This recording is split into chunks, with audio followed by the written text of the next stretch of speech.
So this is part A of the KhoodeelaarTV television channel being broadcast only on the internet from London in the UK within quotation marks. Now, the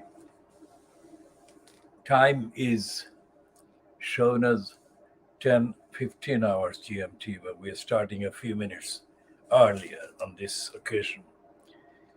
Sometimes the scheduling is done in anticipation of technical issues which don't materialize as anticipated. So,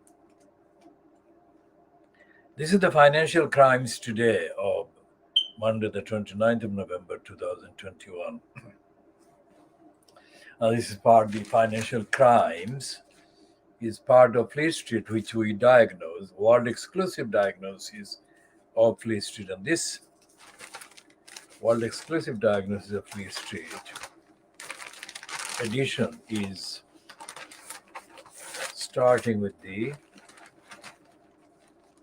diagnosis of this piece by this woman, Emma Jacobs. And it's dressed up as business life. Now, the headline says, how to spot the chancers who are winging it at work. So, what this is about is an intentional attempt to cover up Boris Johnson's recent speech at the CBI, during which the congenital liar Johnson was caught having misplaced or lost or messed up the notes that had been prepared for this spiel to the CBI. CBI is the Confederation of British Industries, as compared to the Indian version of CBI, which is Criminal Bureau of Investigations. And both the CBI here and in India are covers for corruption. And this CBI spiel by Johnson, that this Emma Jacobs, who is standing in for the usual byline or Pilita Clark on this kind of space in the financial crimes. Pilita Clark is said to be away. Now, this piece by the person replacement stand-in, Emma Jacobs, is maybe a different person, but it's actually the narrative, the agenda is the same. That is to serve the careerist liar Boris Johnson and in between promote racists like Jeremy Vanity, and an Australian kind of reporter, and plug for this so-called superstar Adele and her latest offering, 30.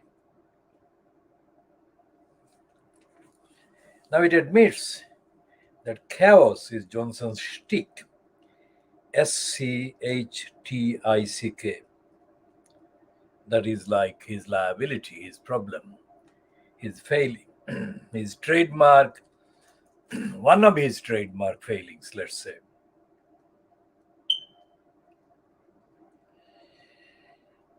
And she's kind of name dropping in a careeristic way. I mean, Jeremy Vanity is one of the most over-platformed opportunists going in the media at present in the UK. So she is promoting him by these words. The broadcaster Jeremy Vine once wrote an entertaining post about watching the Prime Minister prepare for an after dinner speech by jotting a couple of random notes down just as he was about to go on stage, and then forgetting half the joke, only to see him do exactly the same thing and the same speech at another function. On many occasions, the Prime Minister would appear to be a classic FW. What is an FW? FW is a in word, is a four wingers. For the French word for wingers. And she uses this for as an inside, like a inside thing, this piece by Emma Jacobs. Now, these words, these kind of references, are not representative of the life of the ordinary people. There are many. And they don't recognize the life of the many. And there is no reference to the impact, the adverse impact. Often it's adverse, negative, hampering, harmful impact that liars like Boris Johnson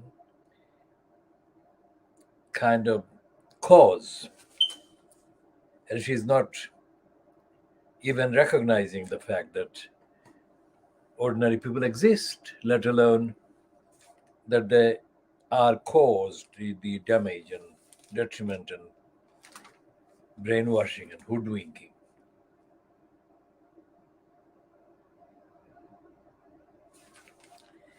And she's talking about public speeches, although she acknowledges that she doesn't know much about public speaking. She doesn't have to know much about public speaking. Objectively, what she has to know is the existence of society. Of course, the financial crimes is run on a basis that doesn't recognize the existence of society. And the other thing is that the likes of her, Emma Jacobs, are not kind of required to know the existence of society. So financial crimes, which has been boasting recently of increasing its kind of revenues by expanding on the internet, and it is sold, that is to say, the trading line, selling line of the financial crimes is that it is superior in terms of intelligence and knowledge about the way that business and government operate compared to the other Fleet Street titles. Superiority is not something that can be established on the evidence of its contents, but there is a difference. The difference between the financial crimes and the other titles in Fleet Street. And the difference is marked by style and pretension. So this Emma Jacobs is as pretentious, as artificial as Pilita Clark, who is away this week or this edition. So we shall leave that for the time being and move on to the lies of Boris Johnson that are being explained away on page 3, the next page, after the kind of first 2 pages, front page and the page 2. And it is wrongly headed, It says litmus test for Tories after Sleaze allegations. Now, litmus is a kind of uncommon to Fleet Street. It's not a litmus test. And it's uncommon, and it cannot be related to the actual behavior of the political parties that are in power or in posts, according to the kind of shallow and kind of artificial democracy. And there is no litmus test because litmus test actually relates to morality, the operation, the existence of morality and ethics, and honesty and truthfulness and universality. All of those things are already absent from the behavior of Johnson. Johnson, as we describe him, as a congenital liar. And our source for that description, that phrase is, of course, Sylvie Barman.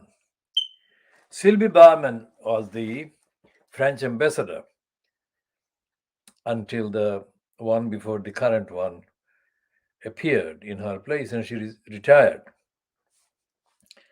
Sylvie Barman spoke to the PA, the Press Association, which actually sells the day-to-day UK quote mainstream news features to most of Fleet Street, all of Fleet Street, and the BBC and the Sky and others. And as a result of the PA piece promoting Sylvie Barman around her book of memoir, Times and the Guardian published pieces. And what the Times published is what I have been referring to, because it neatly kind of sums up her standpoint and her kind of opinion about Johnson as she saw him. So she said, of course, Johnson is a congenital liar. Now, this is something that may be rare in the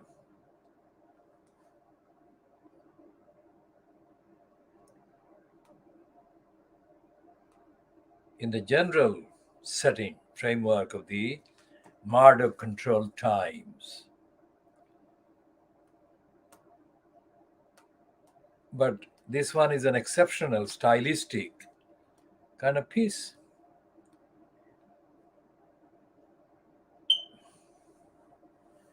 So there are these summaries from that particular time that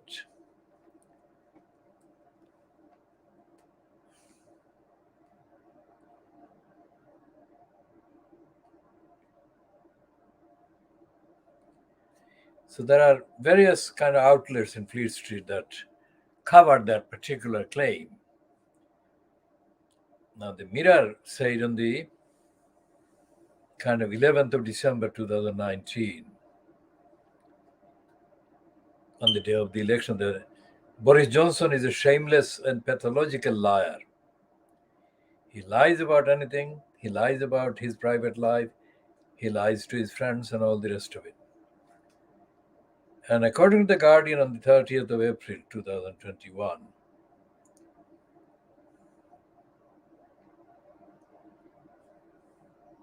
the heading was "Accusations of Lying Pile Up Against Boris Johnson." And according to The Guardian, on the 22nd of June 2020, that is going back a year,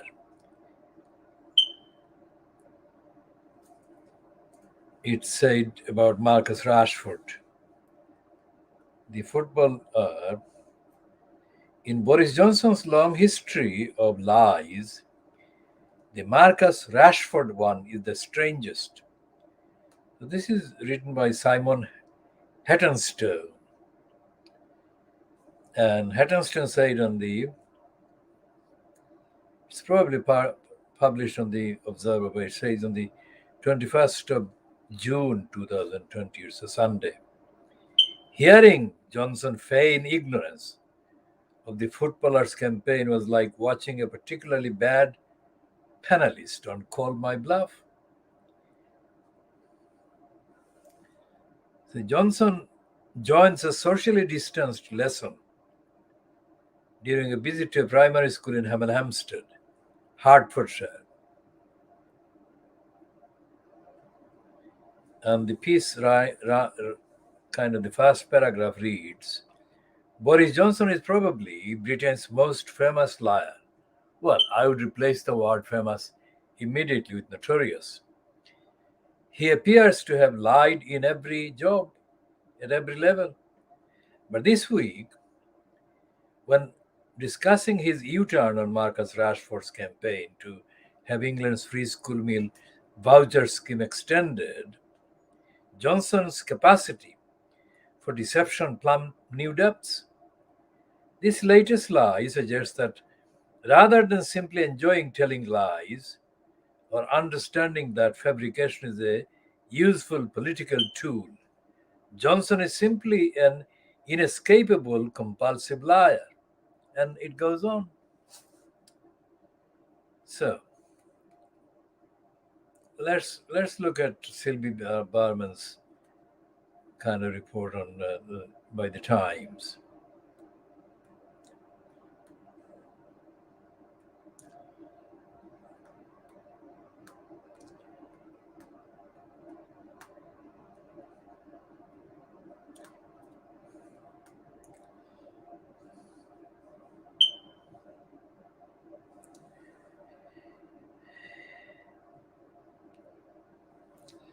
So she said, and as was published on the 27th of February 2021 by the Times Online, yes, Boris is a congenital liar. And then it went on, your country has decided to scuttle itself. Now, scuttle is a particularly not formal word. Scuttle is almost a colloquial word, in between colloquial and formal.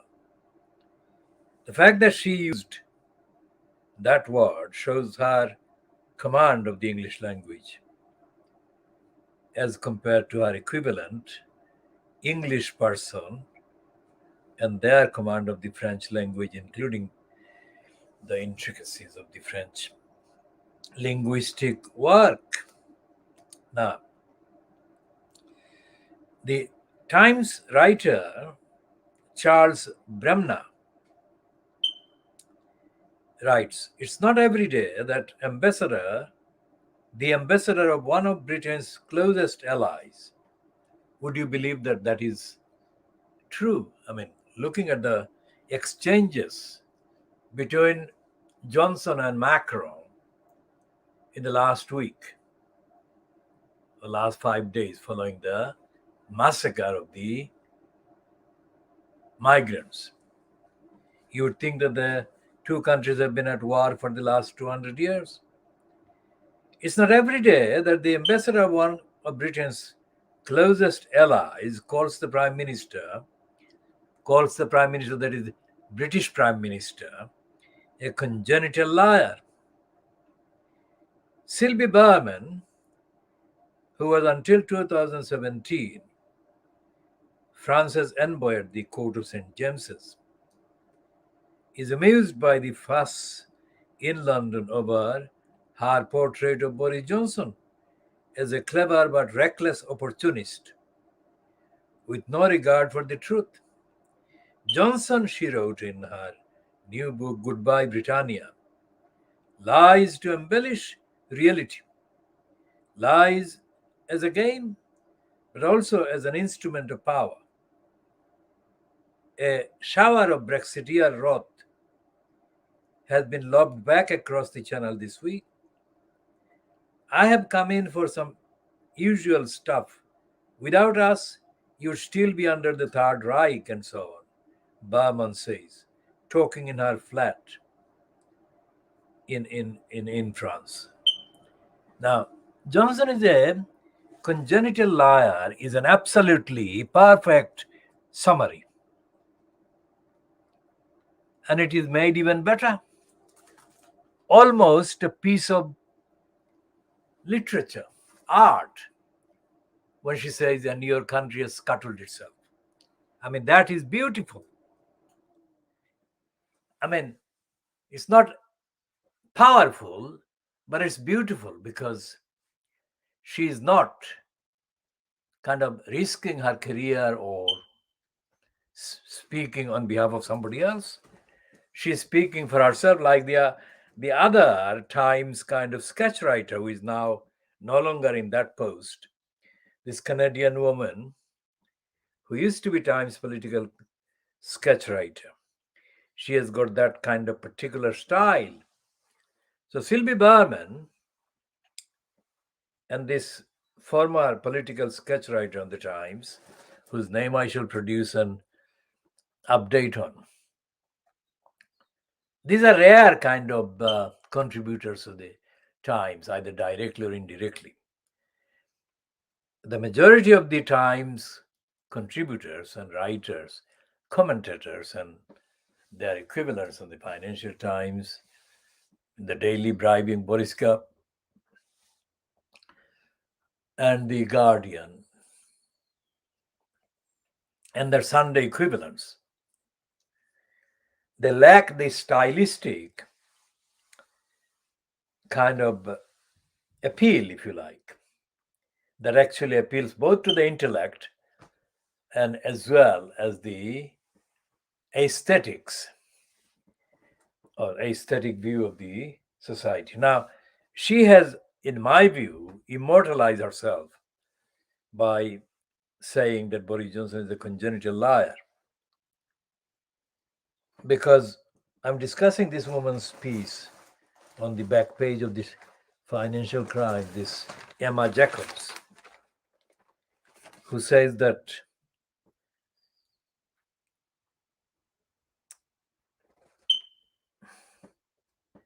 Boris Johnson suffers from the chaos. But I would not call it chaos, I would call it his congenital propensity to endlessly lie. And this Emma Jacobs is kind of desperately trying to cite examples from the various other people that she wants to name drop to set the scene and justify and kind of understate the impact of Johnson being caught doing the Peppa Pig diversion. And that actually, the fact that he messed up his notes and he messed up his speech, according to Emma Jacobs, that happens to other speakers as well. But the other speakers contemporarily are not in the post as Boris Johnson is in. He is in the post of the country's prime minister. So the impact and the notoriety and the spread of any omission, any chaos, any kind of lack of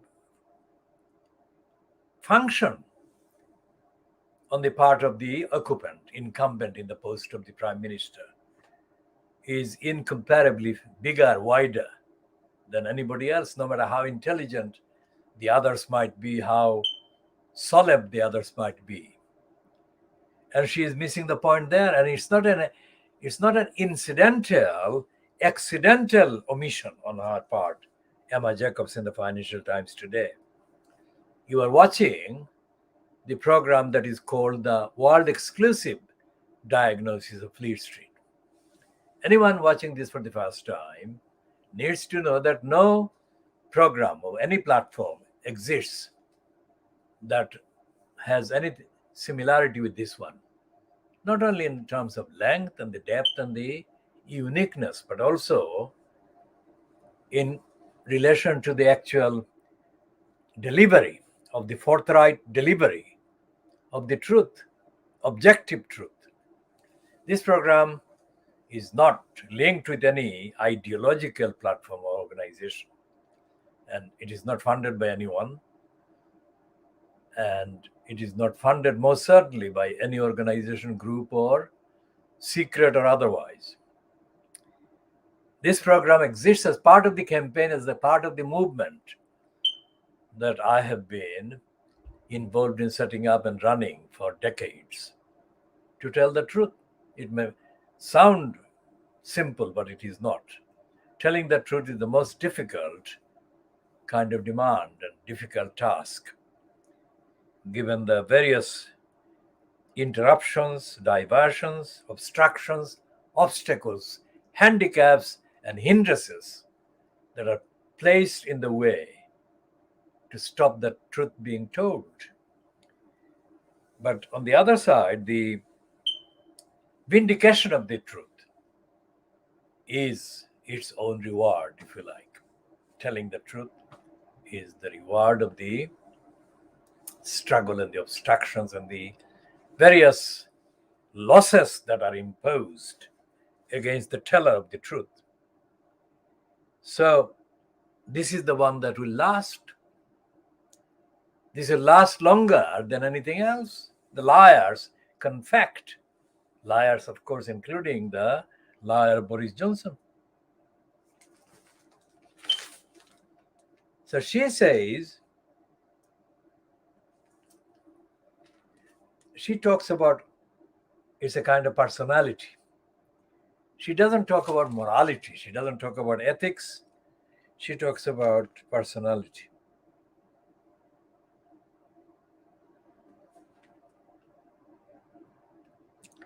And she promotes this character called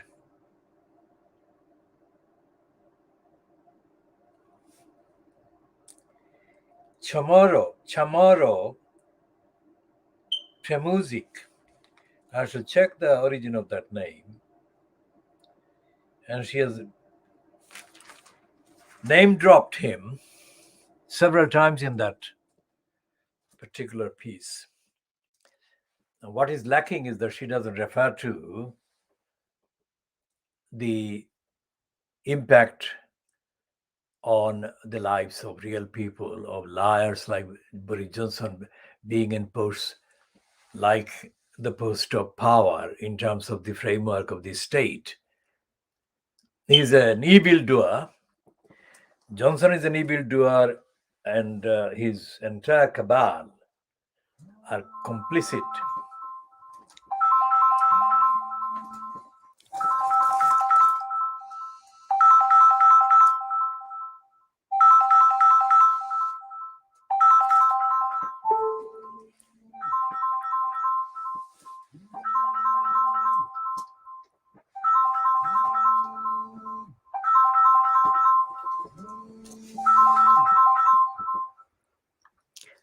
So Johnson is not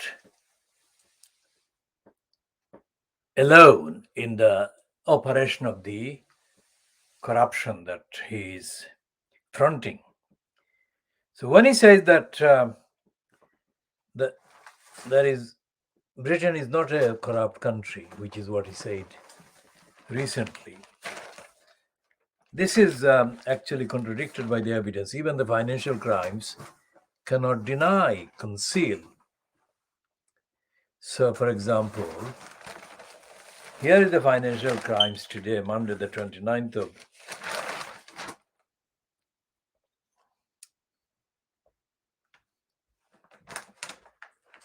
November 2021.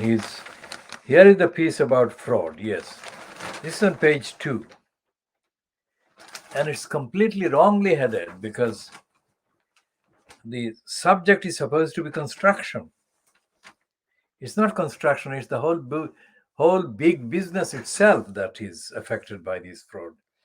So the main news headline is fraud risks draining billions from Tory infrastructure drive. Now, infrastructure drive is something to not very Tory. The Economist, John Maynard Keynes, is given the credit for kind of advocating the application of infrastructure projects as an escape from economic slump and backwardness as he said, which is part of the reason why the HS2 project like the HS2 are massively backed by both the conservatives and the other parties. There is no real opposition from elected MPs to the HS2 project, as there was no opposition to the Crossrail project, because the argument completely wrong, and Keynes was absolutely wrong.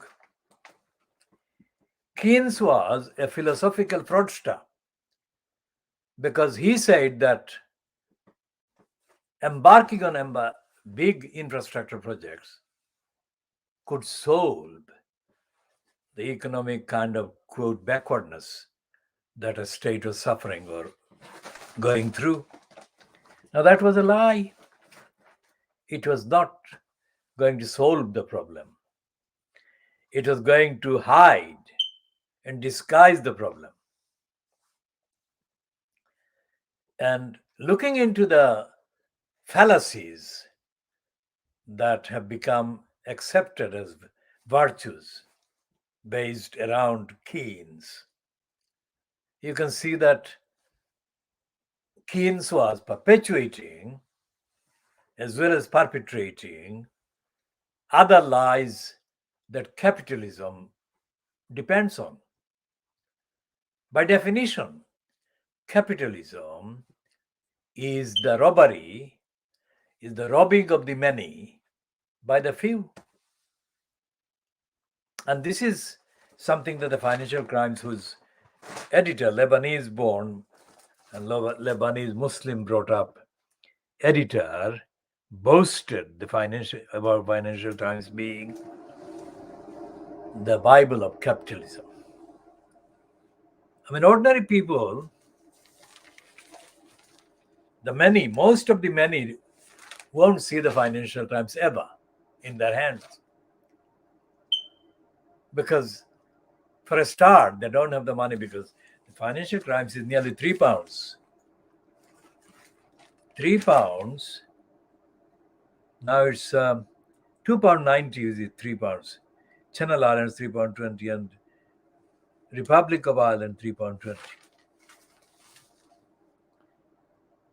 £3 is a lot of money for the average member of the many. So they won't see it. They won't have anything in the Financial Times about any of their experiences at any level,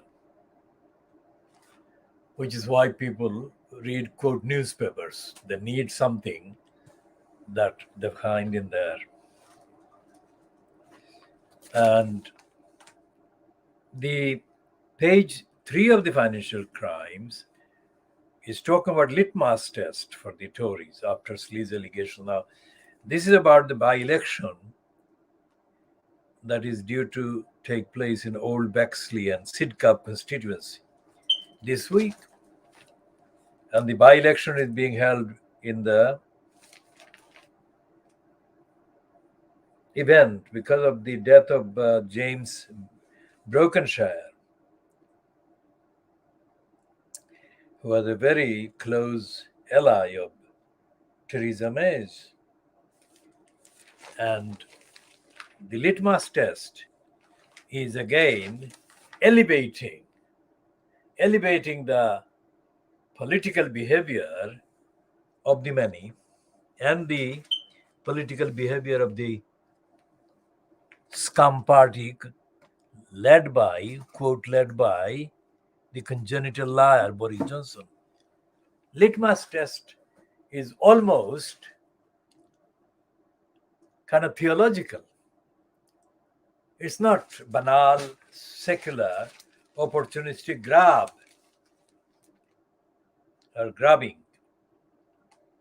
So it says residents in the London constituency of Old Bexley and Sidcup, this is in Kent, will this week take to the polls in the first electoral test for the government following weeks of negative headlines over sleaze allegations.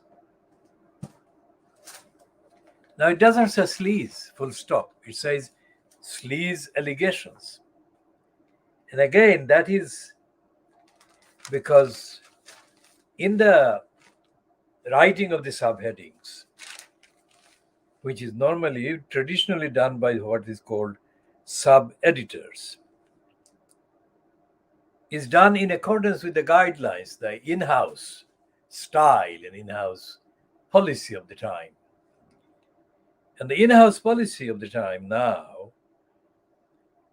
is associated with this woman who's now left her Muslim upbringing way behind and has become a token kind of minority woman being given the token post of editor of the financial crimes. So she will do the utmost. She will do worse than an ordinary white person, her counterpart, would do in that position. To come across that the financial crimes is even more fierce in its denial of the duty to tell the truth about the corruption of big business, corruption of capitalism, and corruption of the Conservative Party. Now, I didn't see the piece before I talked about HS2 and Maynard Keynes, but this is here on the third paragraph of the piece by Jasmine Cameron Chileshi or Chilesh. That is this promotion of HS2.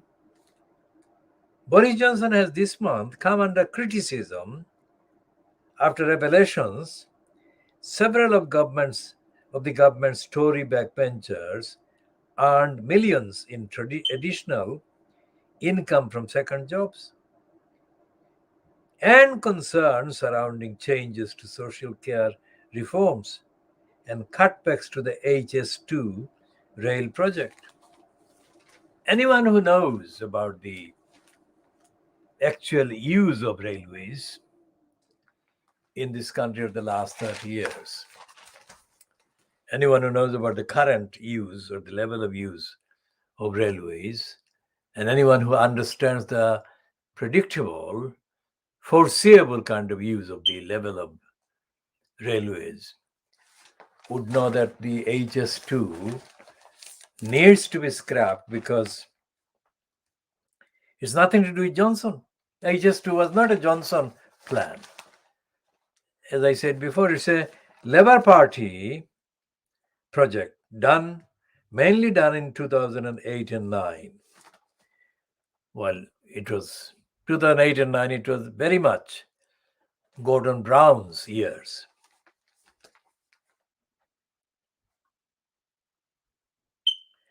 And then it says that although Labour has never won the constituency, that is Old Bexley and Sidcup, since its creation in 1983, Labour candidate Daniel Francis hopes that growing skepticism about the government's national performance will be enough to persuade staunch Tory voters to abandon the party at a local level. Now, they know that it will be very ambitious to claim that Labour Party would defeat the Conservative because it's a Conservative seat in the sense of having large majority.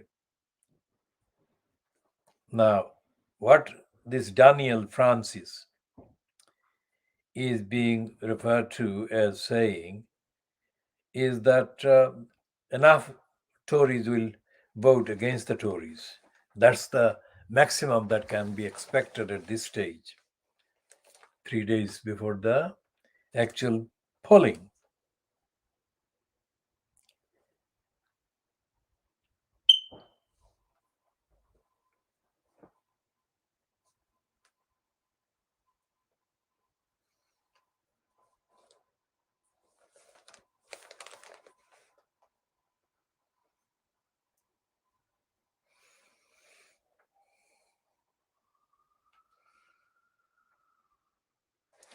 So Brokenshire is reported as being very popular with the local voters, and he had the majority 30,000 at the 2019 election.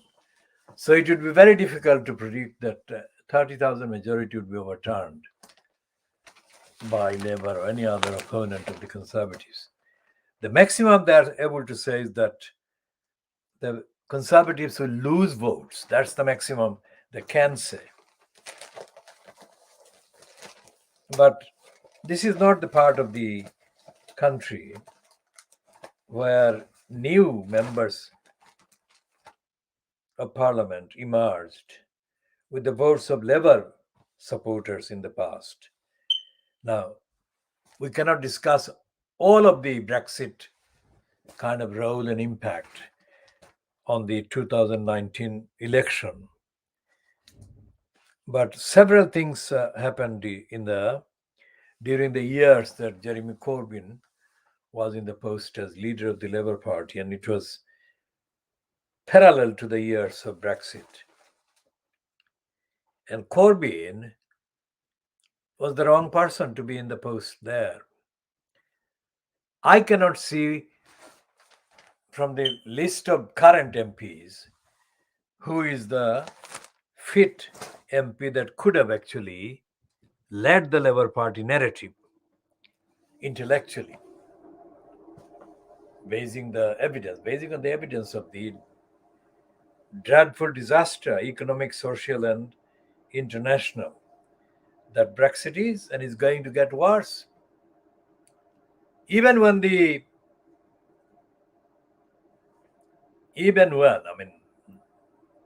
nobody can predict when will be, but even when the impact of the pandemic disappears,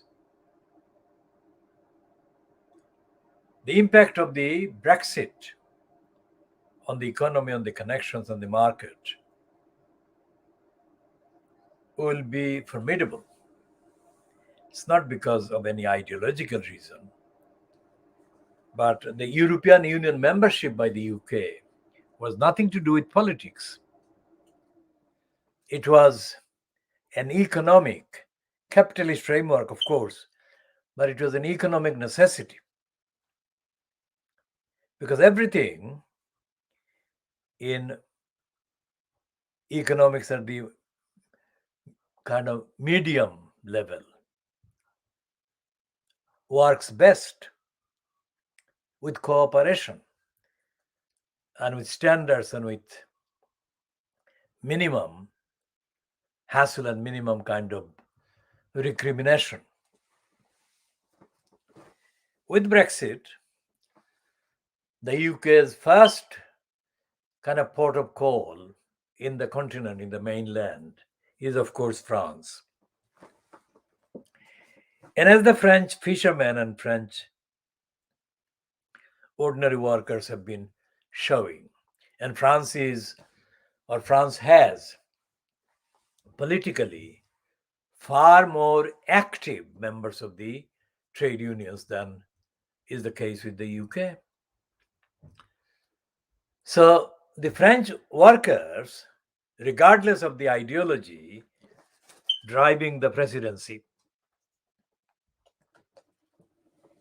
are noticeable in their autonomy, noticeable in their autonomous entity and existence, and their ability to organize industrial action that their counterparts in the UK have not been able to do for decades. So, what is going to happen with this election, even if the Conservatives hang on?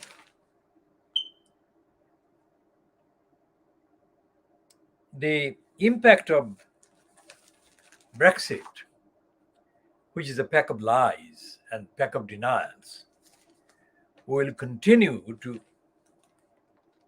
erode the Conservatives' hold, not in the north of England only, but in the south of England as well.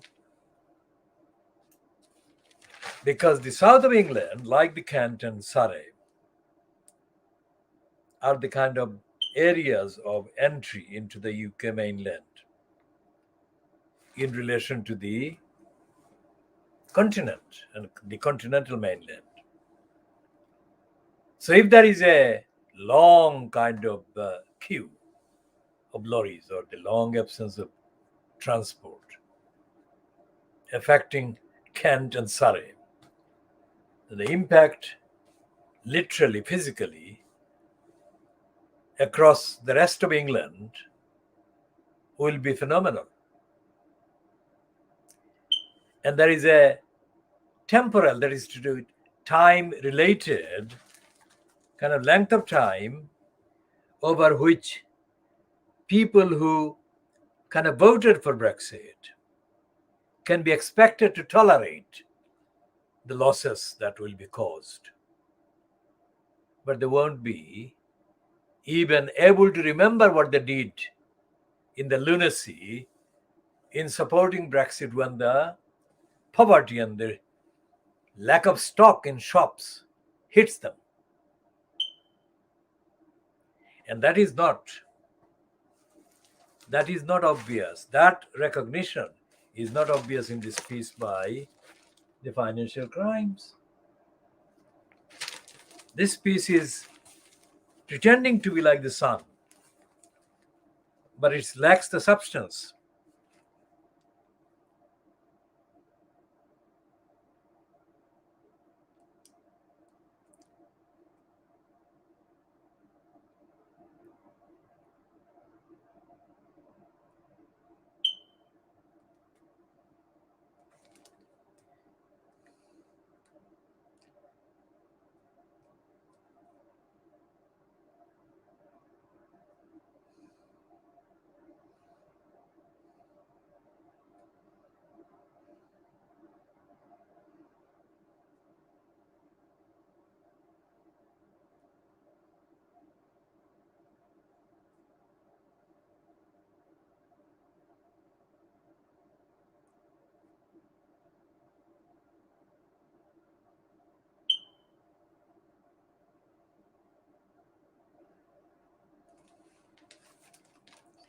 So this is a piece that doesn't actually examine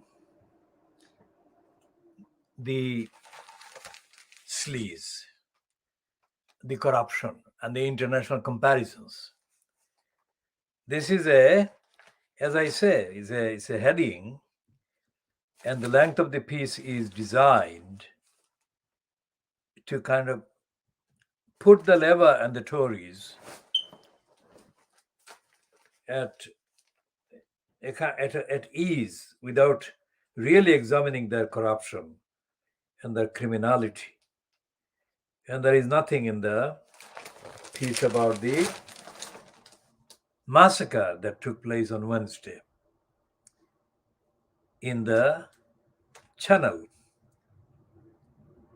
And as the political editor, so called, of the ITV News, Robert Peston, has said, has reported, that the most worrying thing among the voters, among ordinary people in this country, is migration. Of course, that's a lie, because the worry and the anxiety that Peston the moron claims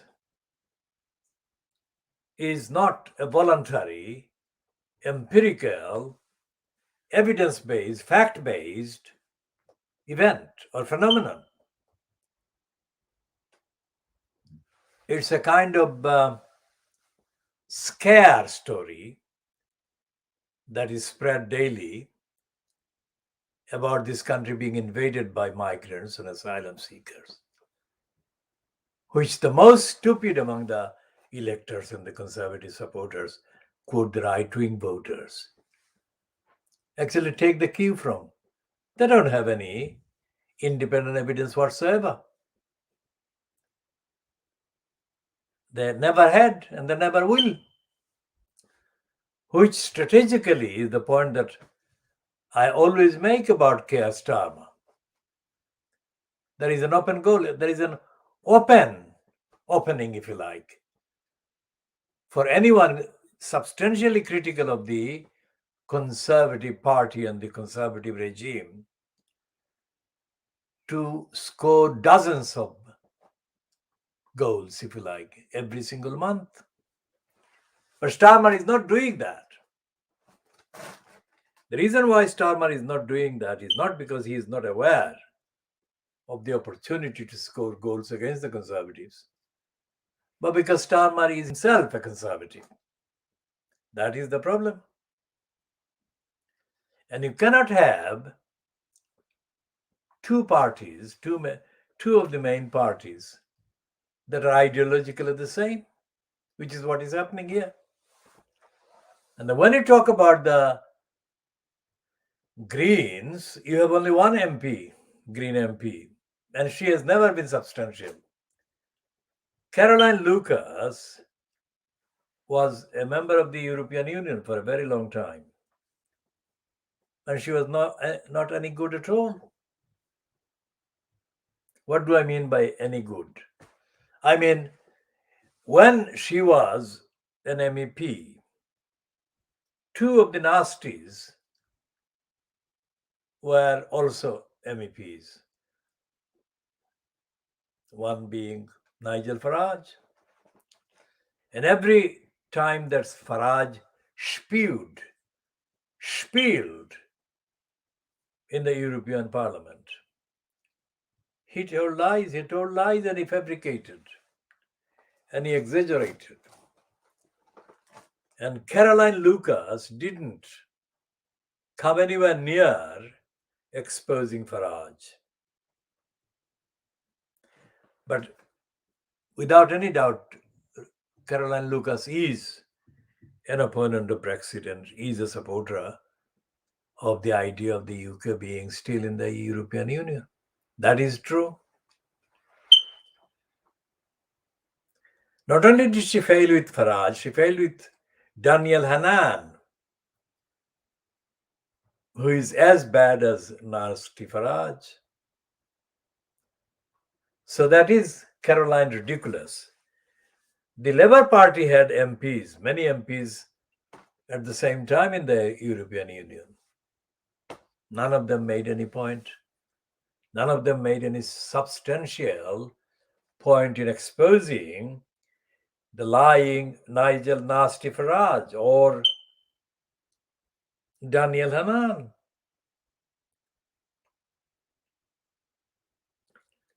And neither Caroline Lucas nor any of the other Labour MEPs at the time has made any point about the unique kind of contribution in terms of creating an international legal framework that the European Union made for better standards of constitutionality, accountability, ethics, and morality via the European Union membership. All of that advantage, international standard, has been sacrificed and lost because of Brexit. Now, there is nothing in the financial crimes about any of that. There is nothing in The Guardian or by The Guardian or The Mirror or other papers. The other papers are not even expected to have even a token recognition of the losses of those values and those international frameworks.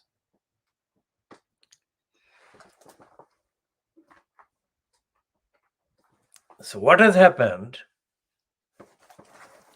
in this piece? This is a whole kind of page of the financial crime, but it doesn't have anything of substance. And that has been the behavior of the Fleet Street papers for decades.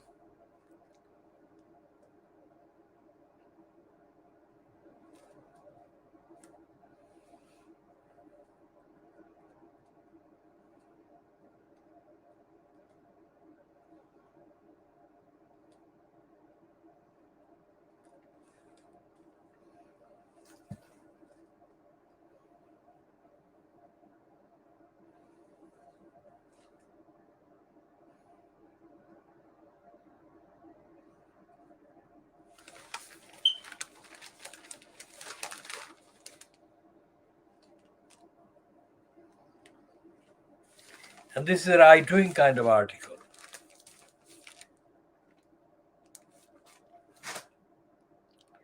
It talks about the disruption in the summer caused by cleaners in the council. I mean, doing industrial action by trade unions is the most important weapon they have for negotiating, demanding better conditions, better pay, etc. And to denounce that as a disruption and nothing else gives the Financial Times away as a corrupt platform itself,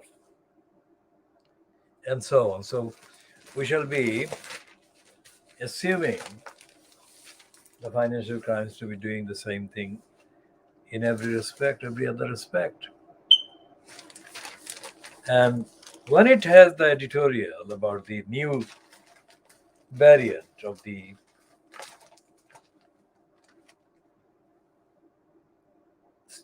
virus,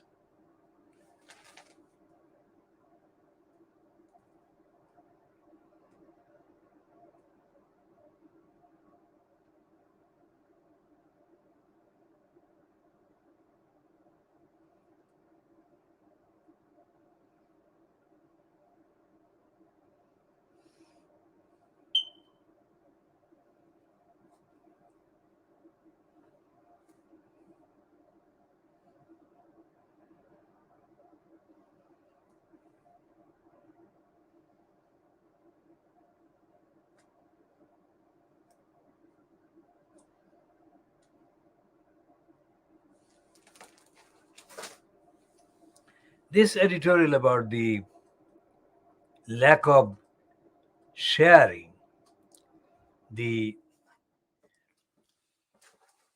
vaccines with the, it's called developing countries, poorer countries. This is shallow because it doesn't talk about the permanent fixture, the permanent kind of policy installations that are in place to deny those countries equal access to the markets, equal access to the resources.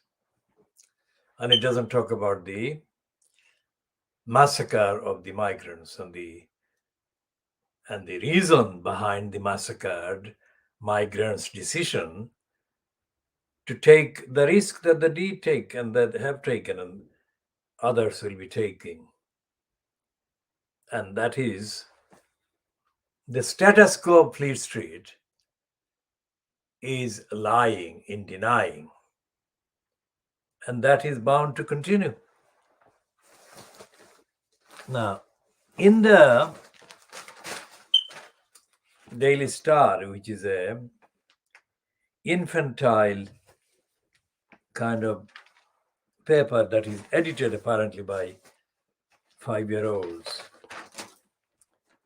it says, "Make mine a snowball, please, landlord," because dozens of people are trapped in a pub for the third night after the 5-foot blizzard.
And there is this kind of latest line in attacking Meghan Markle based on the narrative that Brenda's son Brian, that is, in other words, also known as Charles, is not the royal racist who, according to the reports, asked before Meghan's first child was born whether that child would be black skinned. According to the latest plug, Brian is not the man who, or Brian is not the royal who asked that question.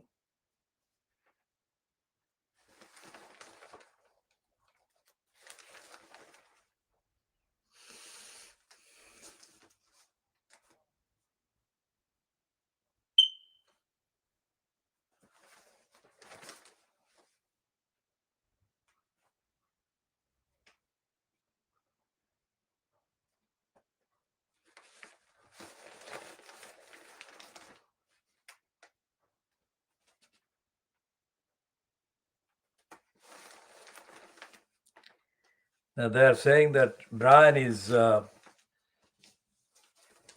has already instructed lawyers about the allegations against him and other members of the so-called royal family.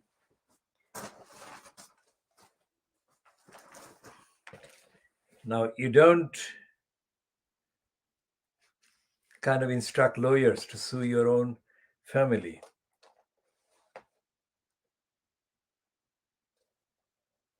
It's impossible. What possible independence can there be in the evidence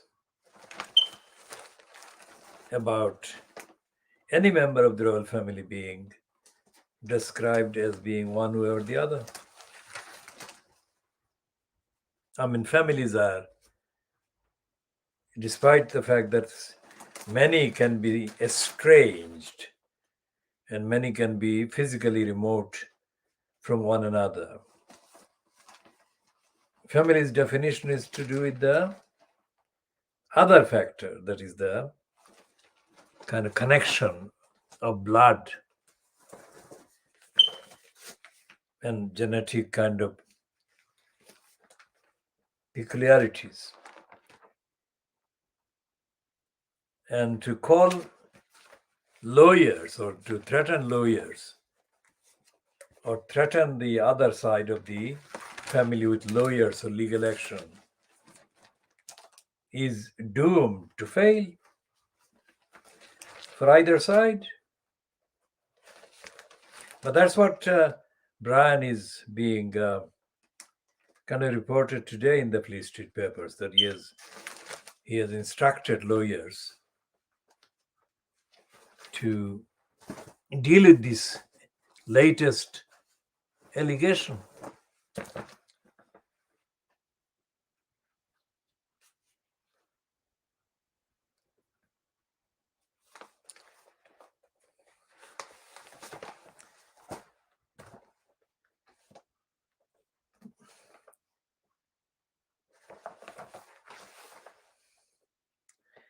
Now we are looking at the Financial Daily bribing Boris Johnson graph, which is also known as the Daily Telegraph, which has got two items about race and ethnicity. One is the new version of racists claiming that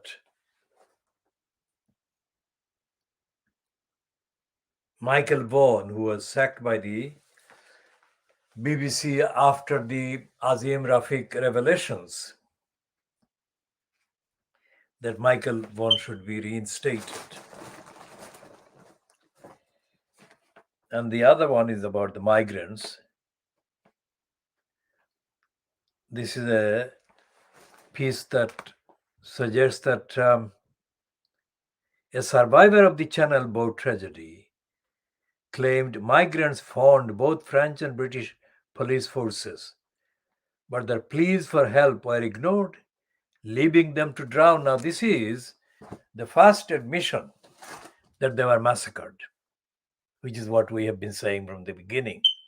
And this has come now almost Wednesday, Thursday, Friday, Saturday, Sunday, Monday, fifth or sixth day. But we have been saying from the beginning that they were massacred. There is no way other than to describe these mass murders as massacre. Now, this is the admission in the Daily bribing Boris Johnson for the first time any Fleet Street papers admitting that they were murdered because they all made pleas to the French police and to the British police to help them at the time that the help, if that came forth, would have saved them. Not helping them led to their being drowned, that led to their being massacred. That's the plain fact.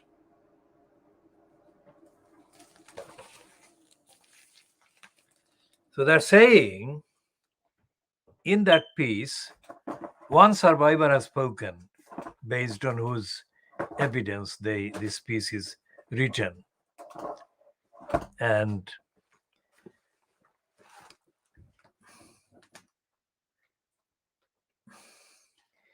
the man is named as Muhammad Ibrahim Zada, one of only two survivors of 38 passengers, said the migrants had fought death for hours, clinging to the wreckage before succumbing as dawn broke. That's what happened. And that is only a tip of the iceberg. Other details are going to come forward and come out, describing what actually the victims of the massacre did to survive, to stay alive. They fought all night.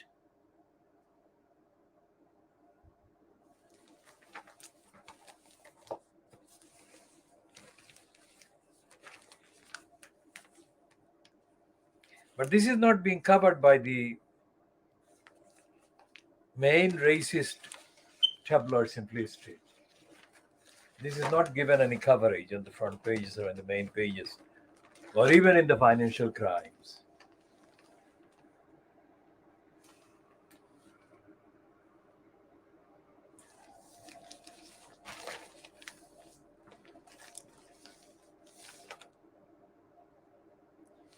This is absolutely heartbreaking.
And every part of the detail of what happened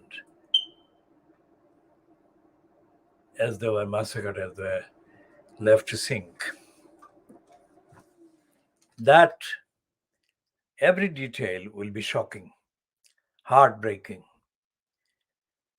And overall, the behavior of the French police, the behavior of the British police and the British governments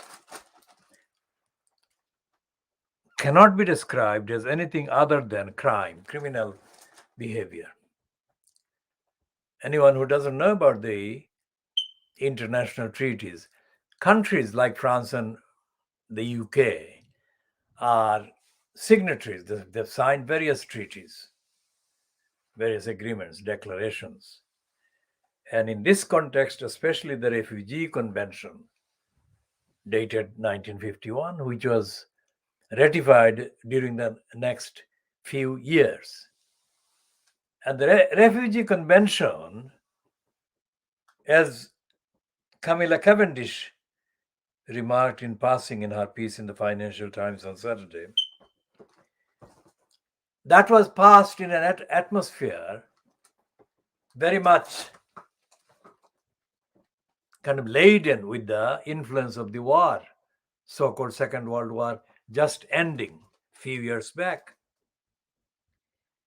And the primary kind of purpose for setting up the United Nations itself was to avoid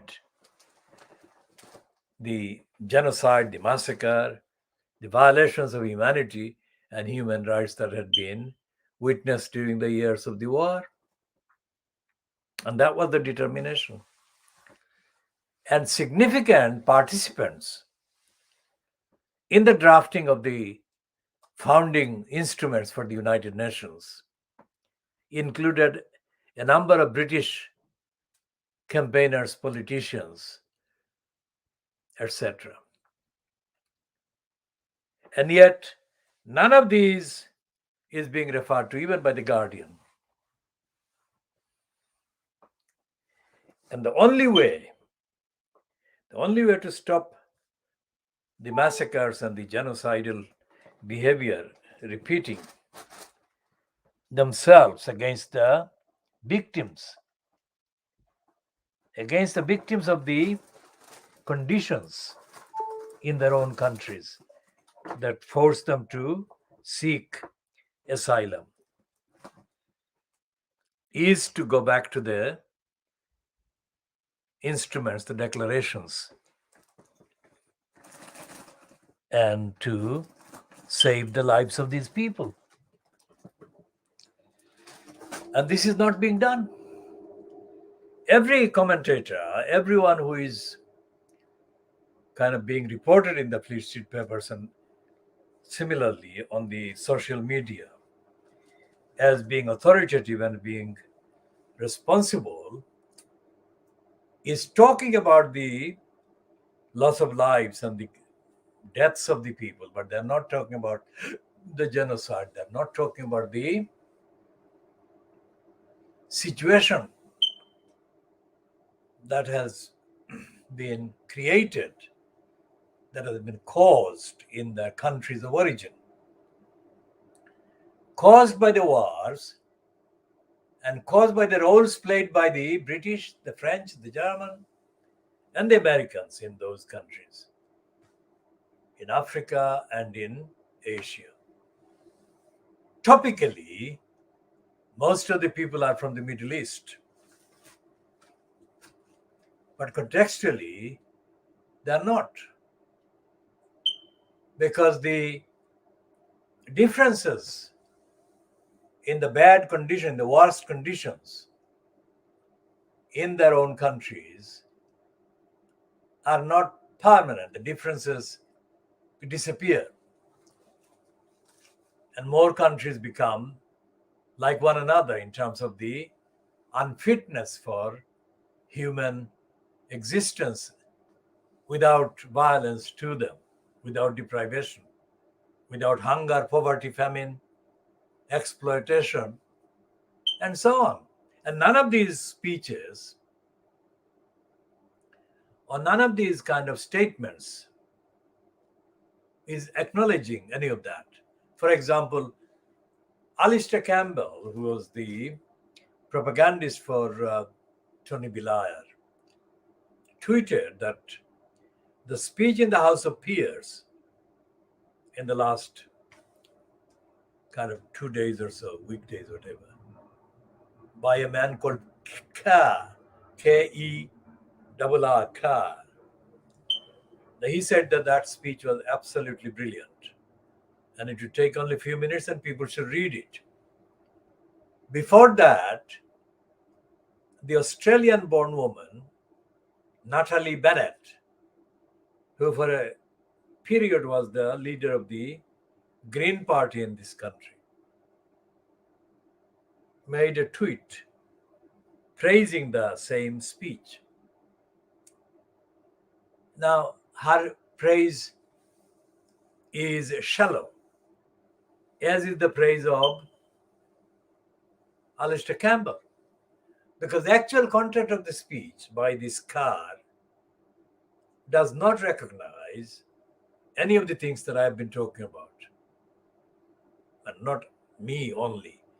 Anyone fully aware of the available framework of law to deal with these threats to human life must be wondering why none of these British politicians and others are failing or choosing to refer to these frameworks. For example, Natalie Bennett used the word eviscerate. Now that is her showing up or showing off.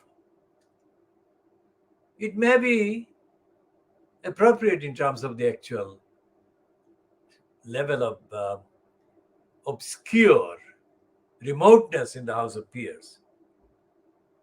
But the reality, like the report acknowledges today in the Telegraph, that both French police and the British police ignored repeated calls by the migrants to help them. This is not a report that is ideological. This is a report plainly factual, this particular one. So the question is, why did the British police and the French police or their French counterparts, why did they ignore? It was not just ignoring the calls for help. It is openly letting those people drown. Openly, right in front of them, literally. Letting those people drown.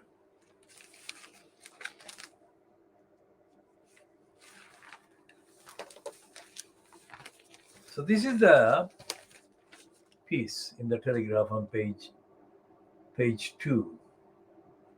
These are the people who drowned. This mother and her 3 children pictured they're drowned. They don't look like disorganized people.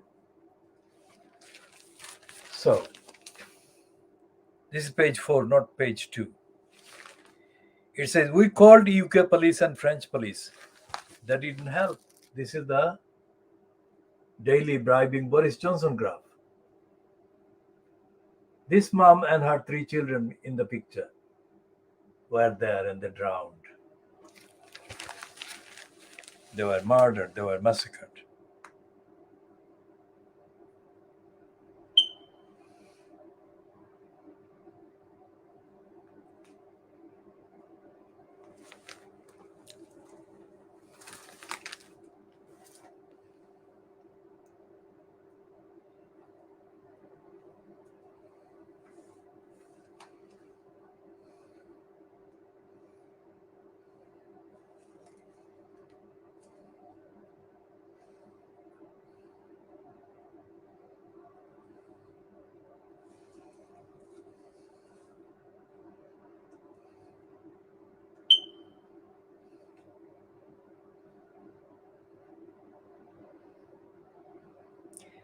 How is it possible? How is it possible that this is happening? It's not like this happened in the dark and nobody knows who the people are. This report in the Telegraph, Boris graph, says that one family, probably this same one, was a member of a social networking group. And in that network, they were discussing paying to the people's trafficker £2,500 for each member of the family that was going to be attempting to cross the channel in a dinghy. Look at the complete kind of astonishing fact. Why would people who, whatever the way, can manage to spend 2,500 pounds per each member? That would be 6,000 pounds, wouldn't it? 6,000 pounds just crossing the channel, that distance. Think about that. What's the fare through the Channel Tunnel? Or what's the fare through for a secure vessel? And why weren't such people allowed to travel with clear documents and lawfully and legally and not risk death on a dinghy? I mean, the two things don't match, do they? There is enough money available for the crossing. So why not allow that money to be used for creating a legal route? How many miles between Calais and, let's say, Kent? Let's see the actual distance.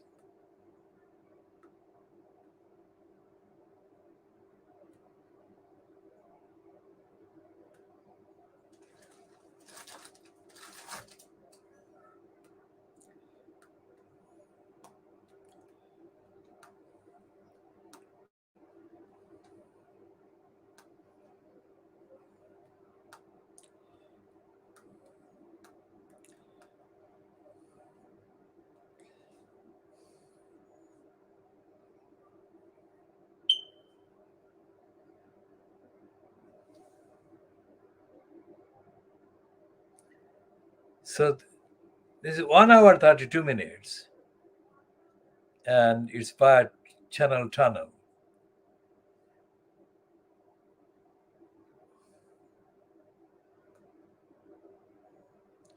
The estimated driving distance from Calais to Dover is 31.45 miles or 50.61 kilometers.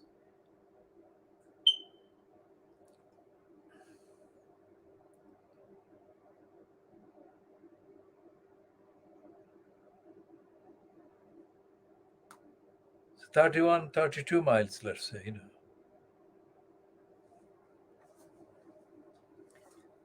And why did these people get massacred? The answer is because the French and the British police both ignored and let them drown.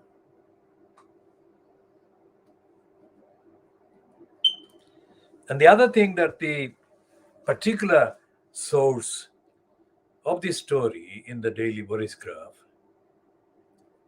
says is that there was a ship that went past, and they didn't flag the ship because they hoped, according to this particular writing, that they would safely reach the UK. Nobody in their right minds should allow even one person to risk their lives in a dinghy. Full stop. And all material human action should be taken in order to help such a person. One person, let alone 38. So why didn't the UK and France help a single one of these 38 people?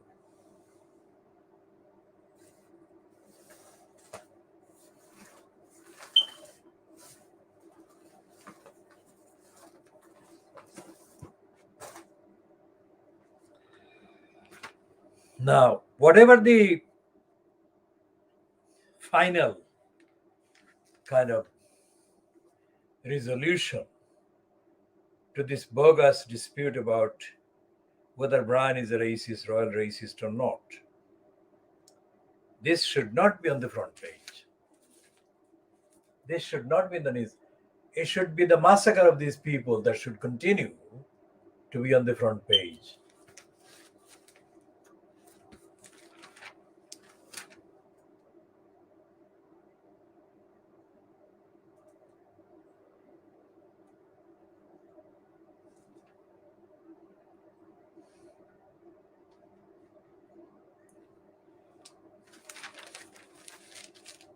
This is the wrong story. This is the wrong topic on the front page, for the front page of any paper. And it can only be there because of the policy of racist denial by the Murdoch scum.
So what the son is running is a piece about that family, the family, and apparently they actually had met few days previously with the family. So, so what is emerging is that these people who have been massacred were intentionally put at risk because they were known, many of them were known,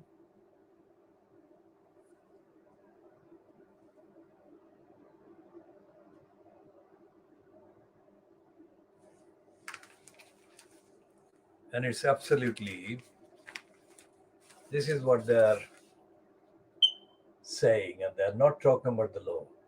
They're not talking about the UK's international legal obligations.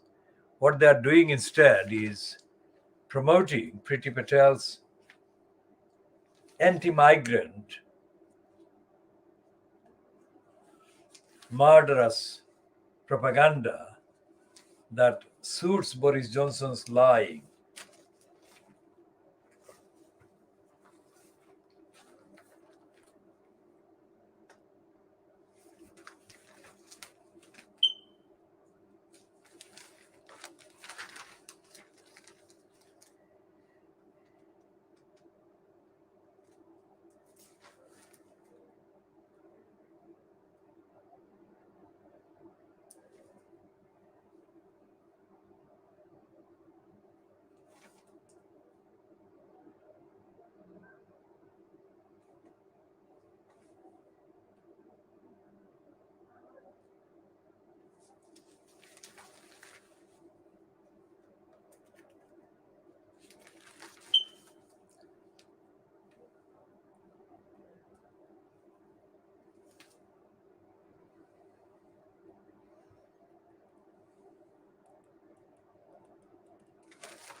So look at this. This is the Daily Mail running the same kind of account that the British and the French ignored their calls. So these people were massacred. They were ignored to be sunk, to sink to their death. So they were massacred by the French and the British police.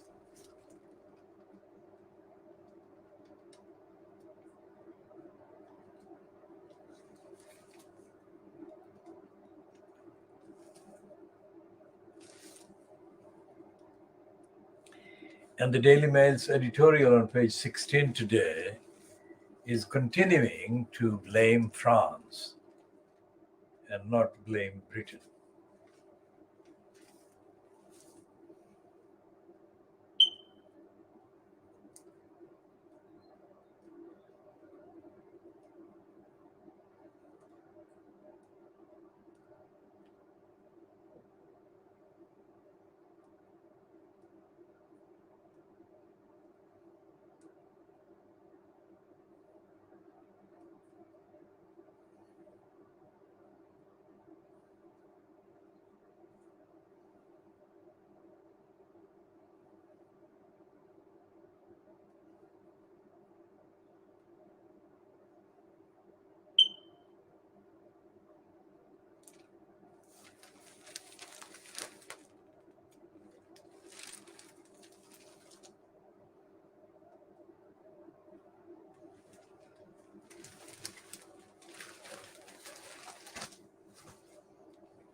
So the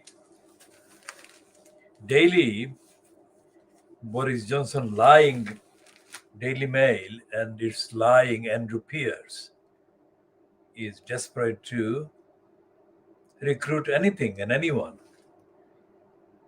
that would say that Boris Johnson is a survivor and he will survive and he will not be kind of ousted by the Conservatives.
So there is a piece on the front page of the Times which is about the relationship between France and the UK after the massacre of the migrants.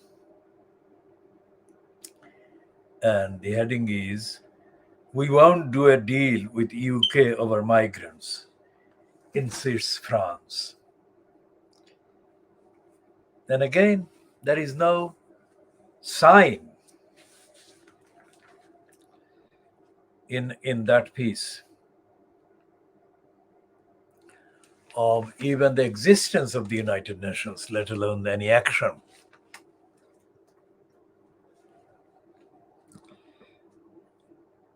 By the United Nations.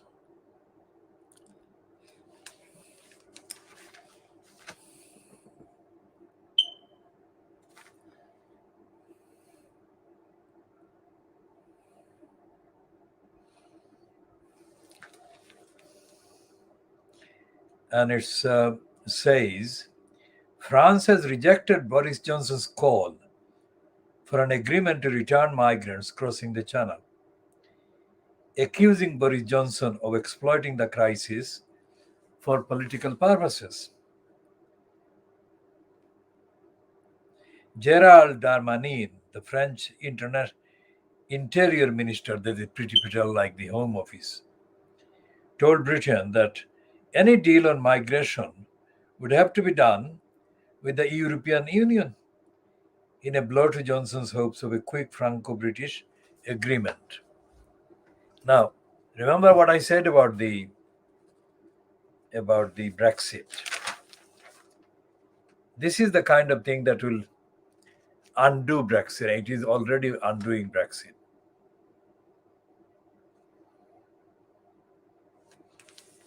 And we should come to the issue of corruption later, but let's see what the Times is saying in the. This is the comment piece by Claire Forges.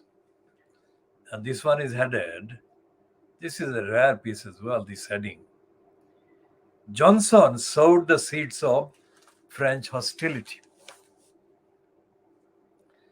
The Prime Minister needs to stop joking and start playing international politics if any useful cooperation is to be restored. So we shall take a look later.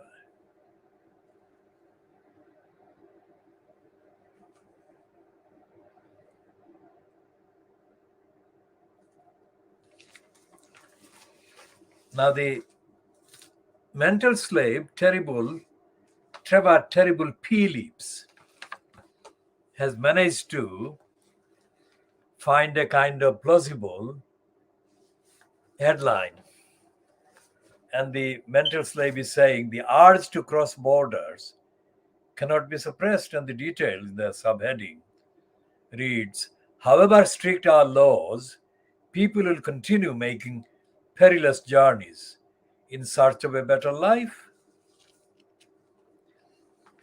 I mean, even the mental slave knows that to attack the victims of the racists who massacred the migrants would be absolutely unacceptable. So he's not doing that.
And instead of attacking the migrants,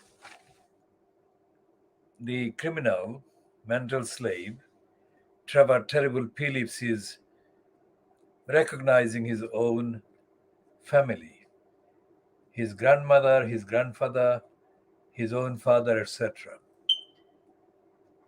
in the context of migration.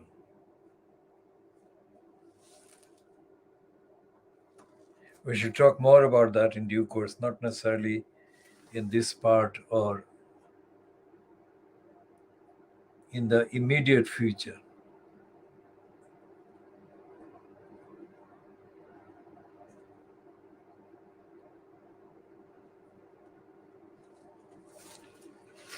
Looking at the Times letters, it remains a racist page, and looking at the birthdays, it also remains very racist and very imperial.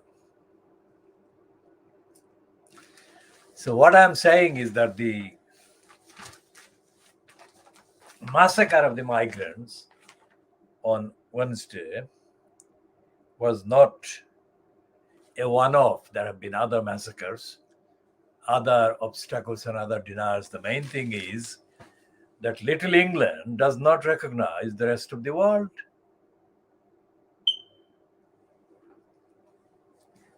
Which is why these people were ignored to their deaths by the British police on Wednesday.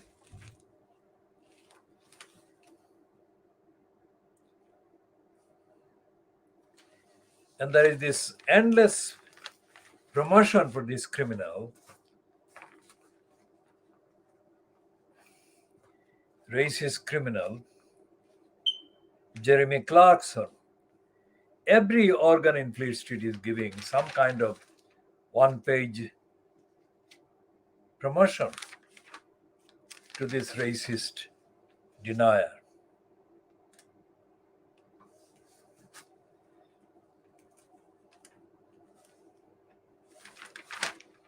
Okay, on page 2 of the Times,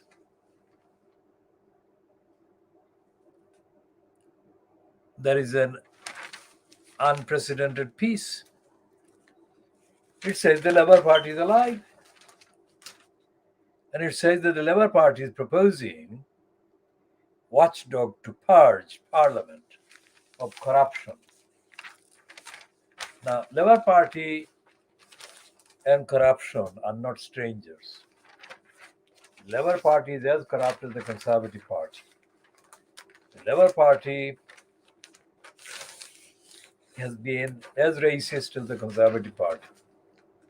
So this item is literally news item.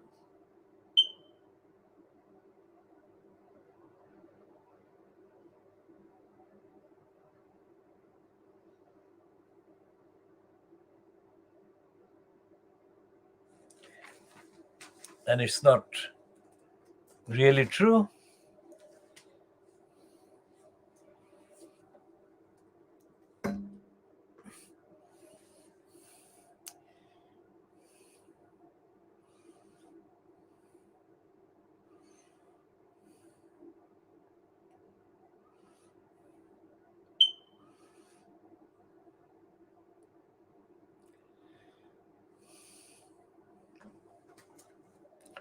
Because what our banner reads will not be updated, not even matched by anything in any of the papers, including by the piece that the Times is crediting the Labour Party with.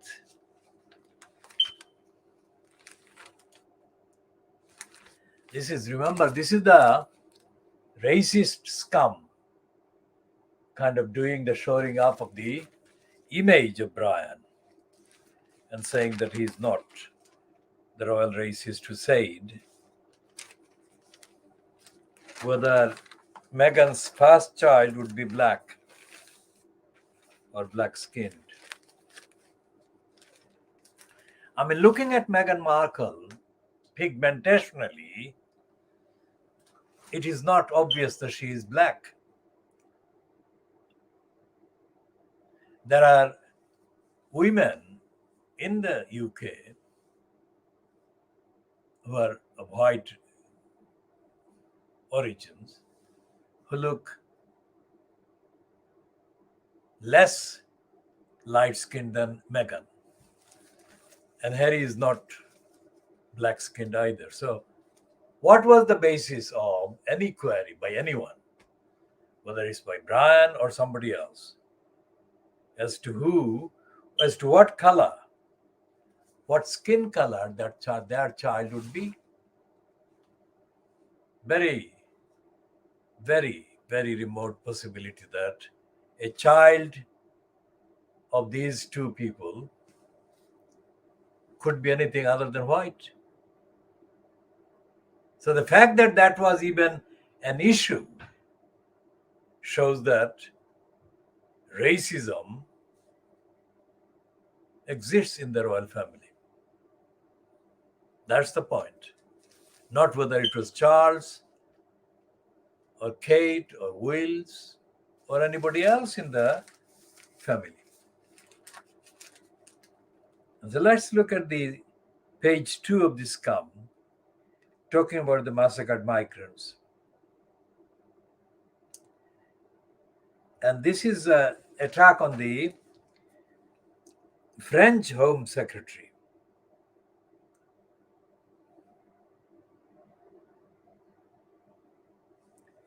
who is quoted as saying that migrants are attracted by the labor market in the UK, which means you can work without identification.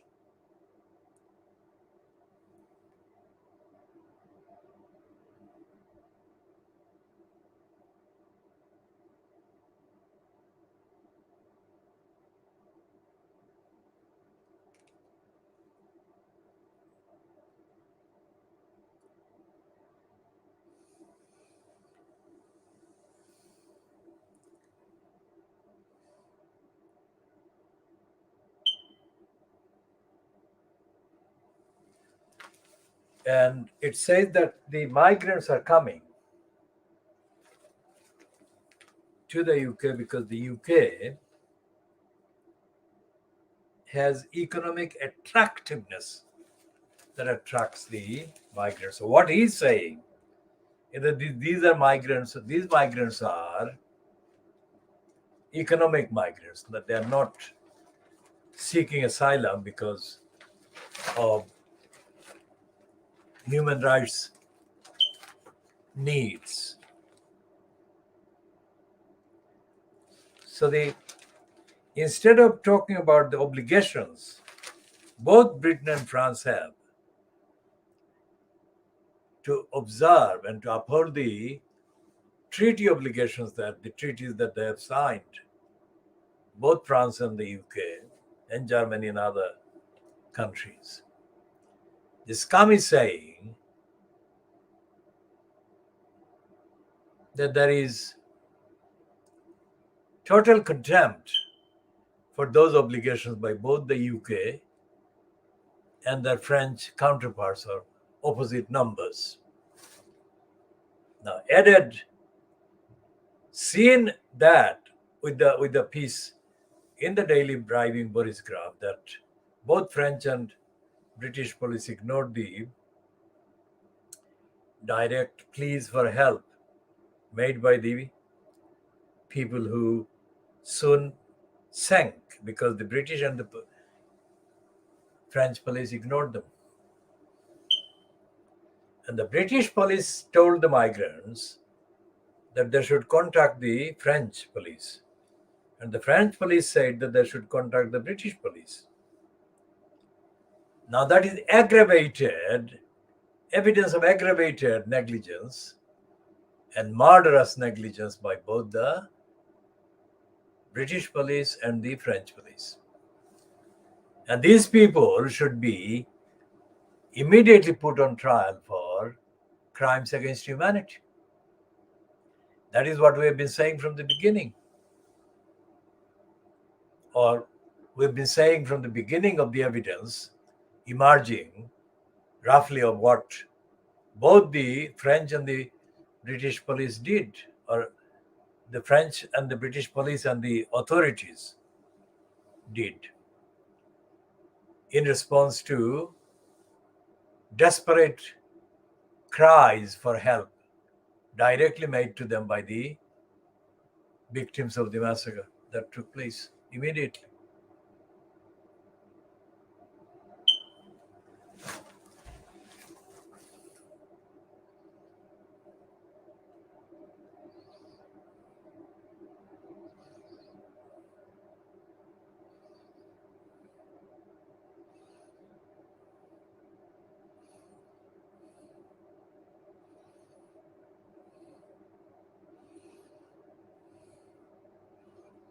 So we shall be putting this one, this part A, we shall conclude this one at approximately 3 hours, I think.